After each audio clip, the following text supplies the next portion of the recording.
헌법재판소가 한덕수 대통령 권한대행에 대한 탄핵 심판 선고를 먼저 하기로 결정을 하면서 파장이 일고 있습니다. 윤 대통령 선고 결과에 어떤 영향을 미칠지가 가장 큰 관심이겠죠. 사회부 법조팀 정준영 기자와 더 얘기 나눠보도록 하겠습니다. 정 기자, 윤 대통령 사건을 가장 먼저 하겠다고 헌법재판소가 이야기했지 않습니까? 그런데 왜 총리 선고부터 먼저 하는 거죠? 그거는 국정 1, 2인자의 공백 사태가 100일 가까이 지속되는 것에 대해 비판 여론이 커지자 헌재가 원칙을 꺾었다는 평가가 나오고 있습니다. 오늘 기준으로 대통령은 96일째, 총리는 83일째 직무가 정지된 상태입니다.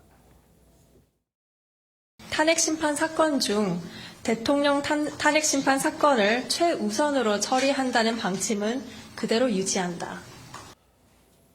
네, 이런 원칙을 세우긴 했지만 다음 달 2일 트럼프 미 대통령이 한국 등을 겨냥한 대대적인 관세 전쟁을 예고한 상황에서 미국 통인 한 총리 복귀가 시급하다는 인식에 재판관들이 공감한 걸로 보입니다.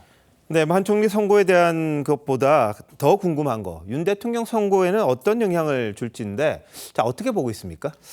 민주당이 보인 반응을 보면 간접적으로 판단이 가능하다고 보입니다. 헌재 발표 직후에 민주당은 국민을 불안하게 만드는 헌재 결정에 대해 깊은 유감을 표한다고 했는데 헌재 분위기가 윤 대통령에게 유리하게 흘러간다는 야당의 판단이 담긴 걸로 보입니다. 아, 그렇군요. 그런데 한 총리 선고하고 윤 대통령 선고 뭘 먼저 할지 헌재 내부에서 격론이 벌어졌다 이런 분석도 있죠. 그건 윤 대통령 선고가 늦어지면서 그런 관측이 커진 게 사실입니다. 특히 국회 측이 두 사건 탄핵 사유에서 내란죄의 성립 여부를 다투지 않겠다고 했는데 이걸 두고 재판관들끼리 치열한 논쟁을 벌이느라 윤 대통령 선고가 늦어진다는 관측도 있습니다. 아니 내란죄가 가장 중심인데 그걸 처리했으면 할 게 없잖아요. 사법시험은 대상 안 되면 할 게 없는 거예요. 자, 그런데 일단 한 총리 탄핵 심판 결과에 대해서도 좀 궁금하긴 합니다. 어떻게 예상하죠? 법조계에서는 한 총리 탄핵 심판은 기각될 거란 전망이 적지 않습니다.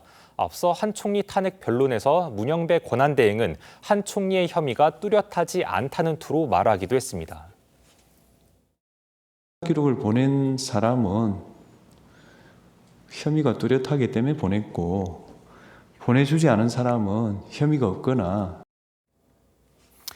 민주당이 불안해질 수밖에 없는 이유입니다. 아, 그렇군요. 자, 그렇다고 해도 뭐 두 재판 결과가 서로 일치할 거다 이렇게 보기도 좀 성급한 것 아닙니까? 네, 법조계 일각에서는 재판관들 사이에 비상계엄이 대통령직을 파면할 만큼 중대한 불법인지에 대해 의견이 일치하지 않았다고 보고 있습니다. 이런 상황에서 국정 안정을 위해 결론에 일치가 난 한 총리 사건을 먼저 선고하기로 한 거란 분석입니다. 자, 그런데 한 총리가 뭐 복귀할 때를 전제로 하긴 합니다만 최상목 권한대행이 헌법재판관도 임명을 했고 특검법이라든지 이런 것에 대해서 거부권도 행사했잖아요. 그 법적 효력은 그대로 유지가 됩니까?